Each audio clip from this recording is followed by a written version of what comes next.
grade would you give Charles for his first year as king? Taking over from Queen Elizabeth II, who reigned for 70 years, is no easy task. And this year has definitely been an opportunity for Charles to show us what he will be like as monarch. And there's a couple of aspects to his reign so far that I think are very interesting to address, like the coronation, how he's continuing his mother's legacy of service. We also have Catherine and William, and of course Harry and Meghan as well, and a couple other facets too. How is Charles addressing this monumental task of continuing his mother's legacy, yet at the same time carving out a space for himself? Because many people think, and this is somewhat true, that he's pretty much just a placeholder for Prince William and Prince George. And so how will Charles make his mark here? I think that's very interesting. And I think looking at his first year, I think there's a couple things he's done really well and a couple other things that need a little bit more work. So we're gonna go into the details here, but if you guys haven't been to Royal News Network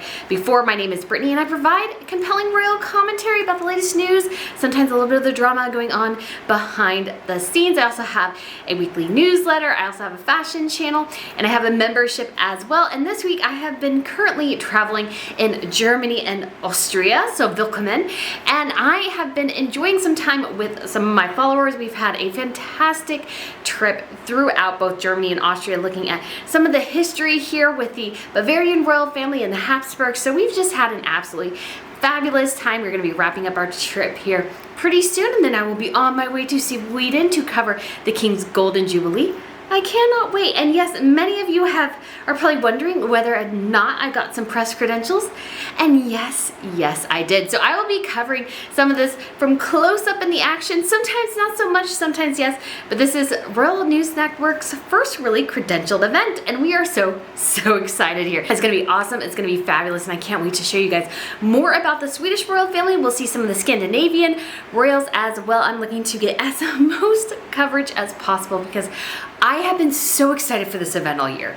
So excited. I've been looking forward to this event forever. It's going to be fantastic, and I can't wait to bring you guys all along. So look forward to more from that as well. And obviously we have the Invictus Games, which started yesterday, and I feel like it started more with a whimper and less than a roar. Unfortunately, I think Harry's decreasing popularity, and Meghan's as well, has really tarnished the games. We saw this in basically the flop that was the Invictus Games documentary itself, and so I just think there's not a lot of interest. I mean, I don't see a ton of interest in the royal sphere when it comes to the Invictus Games, except for those in the Sussex squad. They are tweeting that up the wazoo, but I just don't think the general public is that interested. And I think it's a reflection of how badly Harry and Meghan have damaged their brand. But I'm gonna do a whole video on that because I think that deserves a whole discussion around it. We also have Catherine and William recently did a interview with Mike Tyndall and Princess Anne regarding rugby.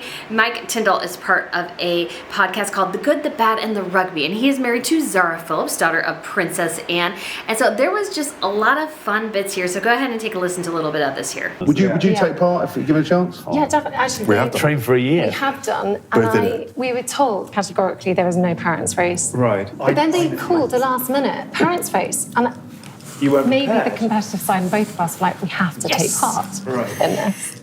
So I had to do it in bare feet. Was it like My worst was in terms of athletics.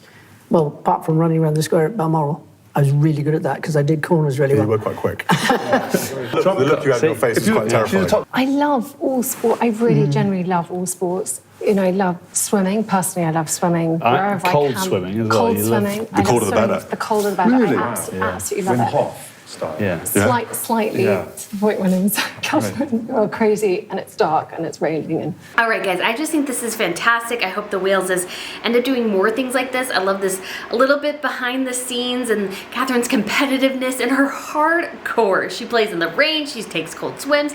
Guys, Catherine is a hardcore sportswoman. She is, no doubt about it. So I think it's really incredible to see her doing all this, and I can't wait to see more, hopefully, with the kids too. I think that would be absolutely fantastic. We also have a royal doing her first solo royal engagement. This is Princess Alexia of the Netherlands. She christened a boat. And so I just think that's fantastic. It's named Vox Alexia, so I think it's partly named after her. And so she got to tour around it, do a couple things, and this is her first big royal engagement solo. So usually she and her sisters go with their parents to King's Day, and this is their father's official birthday celebration. It's sort of a national holiday in the Netherlands.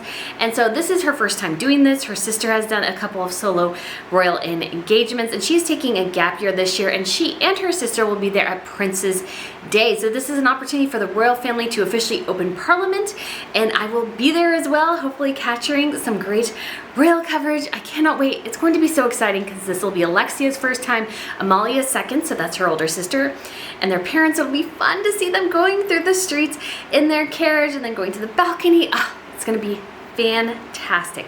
So I can't wait to give you guys some coverage of that as well. And I'm still going to England to see the coronation exhibit and hopefully ending in France. So it'll be a very busy trip, hopefully getting you guys a lot of royal coverage and doing some homework as well, because I'm also in grad school to get my PhD in history. I'm very, very excited about that because I love royals and I love history, and this is so, so fun. So back to King Charles's reign. The first year, what would you give his average? Would it be an A, a B, a C? And when I looked through all the numbers together, I think I gave him about maybe a low B. And I think there's a couple of ways to look at this, because there's some places where I think Charles did a fabulous, fantastic job, and there's some areas that still need work and just are maybe not thought through as well as they should have been. So number one to talk about is he gets an A+ for this. It's continuing his mother's legacy of service. Yes, King Charles has really embraced the legacy that his mother has left him to continue working on behalf of the British people. I think he is enjoying this chance to really put his mark on the royal sphere. It's something that he really hasn't gotten to do. He has been king in waiting for about 50 years. So it's been a long, long time. So this is a great opportunity for him to really make his mark. And I will say as well, in his defense, this is just beginning, guys. There's going to be so much more to come. So hopefully we'll get to see Charles do even more throughout the years. But I think he's really embracing this legacy of duty, respect for the monarchy, service that Her Majesty has left the royal family, because she worked until basically her death. She was pictured 2 days before her death greeting the next prime minister. She had 15 prime ministers. And so that she was able to continue serving well into her 90s is something I think we all can admire, and I hope to see Charles continue to do the same. Obviously, he is getting up in years as well, so I think that will add additional challenges to his reign, and as a subject we will touch on more later. But I think this is a great start. We're also seeing Catherine and William branch out more, embrace more things in terms of their duties. Obviously, we had the rugby podcast. Catherine went to the rugby game. Prince William is going and doing the same in France.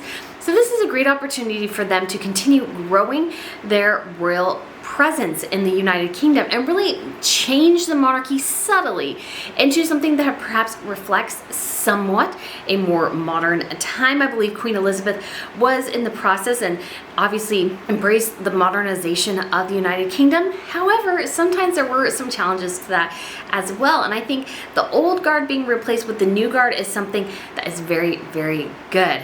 All right, next A+ King Charles gets is immediately making Catherine and William the Prince and Princess of Wales. Yes, I know that is something that happened well over a year ago now, but I think this is so key. Number one, and very simple answer, is we didn't have to call them the Duke and Duchess of Cornwall and Cambridge for very long. When I first saw that, I was like, oh my gosh, that's such a mouthful. But Charles amended that really, really quickly the next day in his initial speech telling the United Kingdom that Catherine and William, he was going to make them the Prince and Princess of Wales.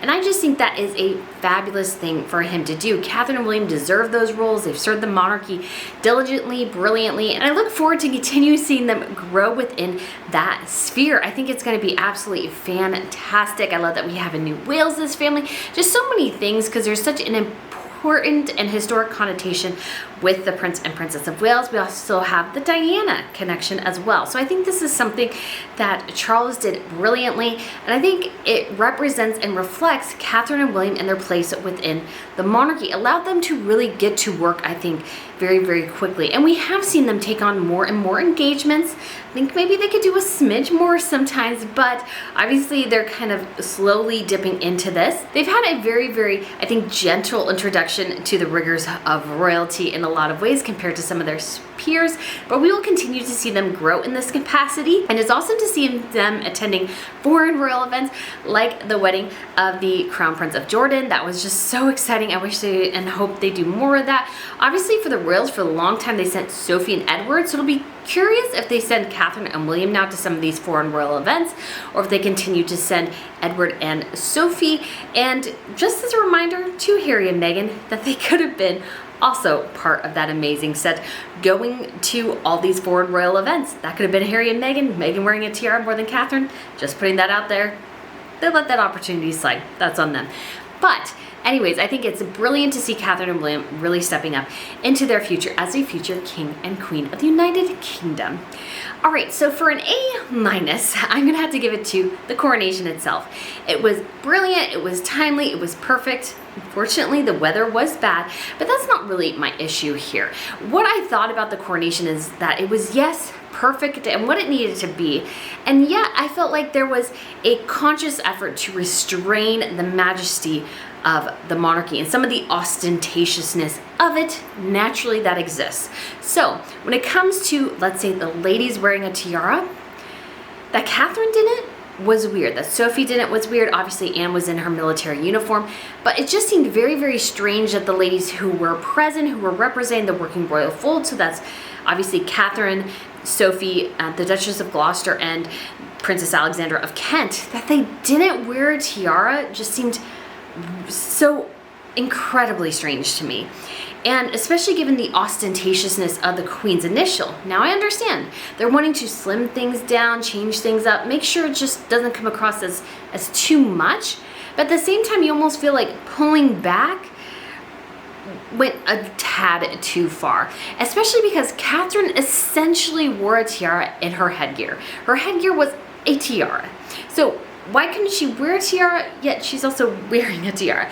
It just doesn't make a ton of sense to me. I think this is something that Charles could have easily adjusted and just made so much better in a lot of ways. So I think this just was a rather strange decision.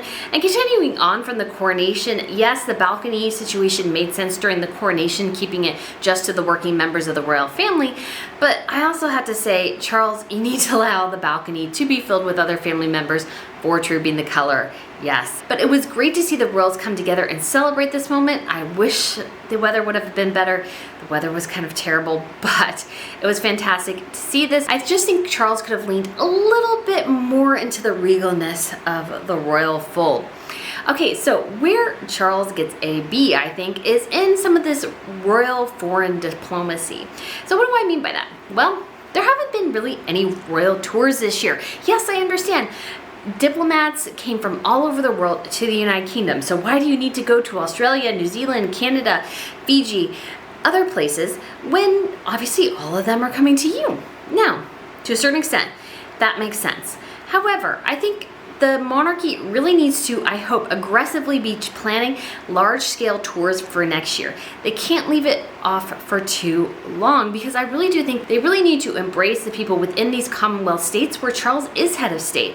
If he leaves them for too long without visiting, many will begin to wonder why they even have the monarch as head of state. Charles also does not have the popularity that William and Catherine do. So I think it's really important for him to visit, or the Waleses to visit, as soon as possible in 2024. We will get the visit to Singapore. I think that'll be a fantastic opportunity. But overall, something that they need to do a bit more of, because I think I'm just looking at all this going, okay, why was there no foreign royal tour? This just seems weird, because at the end of the day, yes, you met the diplomat, yes, you met the head of state, but you are also needed to connect with the people. You can't just go to the upper echelon person and just shake their hand and think all is good. You need to go and meet with all the people as well. And I'm sure everybody understands that the coronation was stressful, there was a lot going on, but I really do hope in the future that there is a good foreign royal tour plan and everybody is ready to go, because we need foreign royal tourists. A, because I'm hoping Catherine gets to wear a tiara on one, and B, I want to go to Australia and New Zealand, guys. So I'm really hoping Catherine and William have a tour there next year. Not gonna lie, part of it's personal. But I just think it would be fantastic. Okay, Charles is also getting a C, yes, average. And that is Charles's decision to slim down the monarchy. I understand it. I think it's a good plan. However, Charles has not fully thought this through. Number one, he's lost Harry and Meghan. Harry and Meghan were going to be a huge part of his monarchy in the future. A huge part. A massive part. They're going to have a huge role. And they've left. So there's this giant hole where two, especially younger people, resided. Because unfortunately right now, the British monarchy, I hate to say it, but it's kind of old.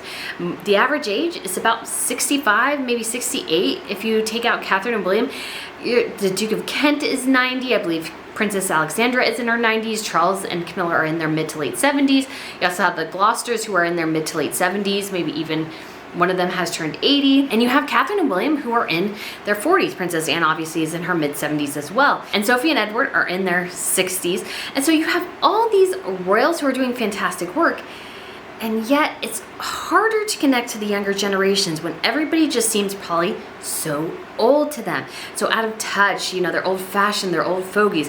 Not saying that they are, but I'm just trying to think through what younger people are feeling. And they're looking at the royal family going, you guys look really old and I'm really young and I just don't know if you can connect with me. Now granted, they might meet a royal and go, oh my gosh, this was the greatest experience ever. However, at the same time, this does pose a really, really unique and difficult challenge, I think, for the monarchy going forwards. How do you reach out to the younger generations when you yourself are kind of getting up there? And so I think Charles's vision to slim down the monarchy, yes, it is important. Yes, it's something that he can do. However, the United Kingdom is different than its counterparts. Sweden, Denmark, Norway have all slimmed down their monarchies. Norway lost Martha Louise. She was the princess, the daughter of the king and queen. She is dating and marrying a shaman who's many people think is maybe some sort of criminal crook. And so a little, yeah, something. So they're not fond of him, so she's basically had to relinquish her royal duties. The son of the current crown prince and princess, he is just His Highness instead of His Royal Highness, so he already has a diminished role within his title itself. We have Sweden, all of the royal Swedish grandchildren, so these are the grandchildren of the king, so this is actually 6 children, were all stripped of their HRH title, so His or Her Royal Highness, denoting that they will not be a part of the official working royal household, and that they won't really have as high a titles as their cousins, Princess Estelle and Prince Oscar, who are still His and Her Royal Highness. His and Her Royal Highness, it's a designation that royals like, in part because it requires somebody else to bow to you. Now, generally, I do not bow because I'm an American, so therefore, none of you guys are my monarchs. But if you were within that family, technically, you would have to curtsy or bow to those who have an HRH if you do not. Again, all of these complicated, archaic things are part of royal society, and they're complicated, and yes, they may be a little bit ridiculous, but that's how royalty is. We've been touring castles and palaces throughout Europe, and we see all this immense power and prestige, and yes, there is a pecking order. We also have Denmark. The queen stripped her grandchildren from her second son of their princes and princess titles and instead made them counts and a countess. And so this is a change for them. A couple of them were in their 20s when this happened. So yes, Europe is moving in this direction. We also know in Denmark that Prince Christian, who will be the future king after his father, Crown Prince Frederick and Crown Princess Mary's 4 children, who will actually get any money from the state. So the other 3 kids, they're essentially on their own, which is going to be a little bit challenging. And this is a direction all royal families are taking. But I approve of what Charles is doing in theory. However, the British royal family has much more territory together than basically any of these other countries. The United Kingdom is 70 million people. Most of the Scandinavian countries at most have about 10 million in population. That doesn't even include Canada, Australia, and New Zealand, where Charles is head of state. These are massive, massive countries. You also have, the connections with Pakistan and India, 2 of the most populous countries in the whole world, who are part of the Commonwealth system.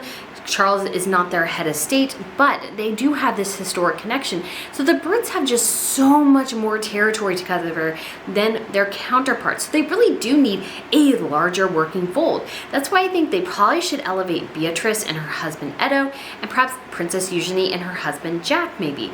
Though I lean more towards Beatrice and Eugenie and maybe not their husbands. I think Edo has a career he's really passionate about, and so does Jack. And so I think it would be important though to add Beatrice and Eugenie in, because they are younger, so they bring down the average working age of the royals, and they also basically fill the spots that were Harry and Meghan, because we're going to lose 2 working members of the royal family within the next year or 2 probably. That'll be the Duke of Kent and Princess Alexandra. They'll probably fully retire within a little bit. We also have the Duke and Duchess of Gloucester. Again, they're getting up there in their ages. I'm sure they want to retire. And so if you do so, you're just left with Charles, Camilla, Catherine, William, Sophie, and Edward. That's just 6 working members of the royal family. So that is 1 working member of the royal family per every 10 million people in the United Kingdom. And that doesn't account for the fact that meeting royals, even if it's a minor royal, really is a big deal to a lot of people.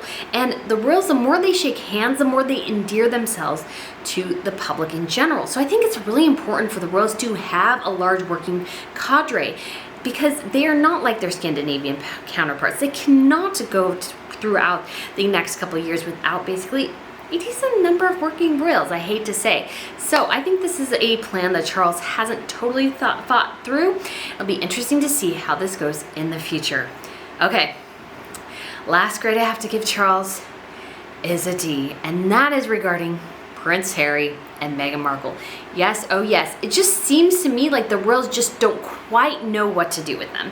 And that's becoming a bigger and bigger issue, because when the royals don't know what to do, they sort of let Harry and Meghan run amok. And Harry and Meghan do whatever they want. They name their children a prince and princess and then shove this announcement in everybody's faces. And the royals clearly, I think, were caught off guard by this. I think Charles was hoping Harry and Meghan would see reason and not to give their children a title of prince and princess, because they don't need it. They live in the United States. They'll be raised Californians. They don't even have a British accent. They have no connection to the monarchy. They've hardly met any members of the royal family. So to call them a prince and princess, I hate to say it, it's just kind of dumb. It's just very, very dumb. So I think it's important for the royals to figure out how to manage Harry and Meghan, not just because of these loose cannon incidents like the titles, but that Harry and Meghan constantly, because they cannot not use their titles, they have to use their titles in everything, bring down the brand of the monarchy in tow, because Harry and Meghan are basic influencer people now. Meghan Markle has dragged royalty into influencering. Yes, she has. I know that's not really a word, but we're gonna go with it, because Meghan cannot see beyond her own drive for Hollywood success and celebrity. That's what she wants, that's what she loves, that's what her passion is. Well, that's fine. But unfortunately, she's doing that with a royal title, which means, I think especially Americans and people who are not as familiar with the intricacies of royalty, see Harry and Meghan not only as not bad people, but they see them as celebrities, and they don't understand that they're not reflecting what royalty is. And that's a huge, huge issue that's not going to go away for Catherine, for William, for any other royals. And the longer Harry and Meghan are allowed to do what they're doing without their titles being stripped or their place in the line of succession removed from them, the more loose cannons they are. Now I understand from a family perspective, from a father perspective, Prince Charles wants to keep the door open. I totally understand that. I totally respect that. I think that's a fabulous thing for them to do. But at the same time, are you protecting Harry so much that you're risking the future for the rest of your family in the process? I think that's something Charles really, really has to consider. And yes, I think there's a route back for Harry. Yes, I think he can even be a working member of the royal family again. I know some people are like, what? That's crazy, you can't do that. But I do think there's a route back for Harry.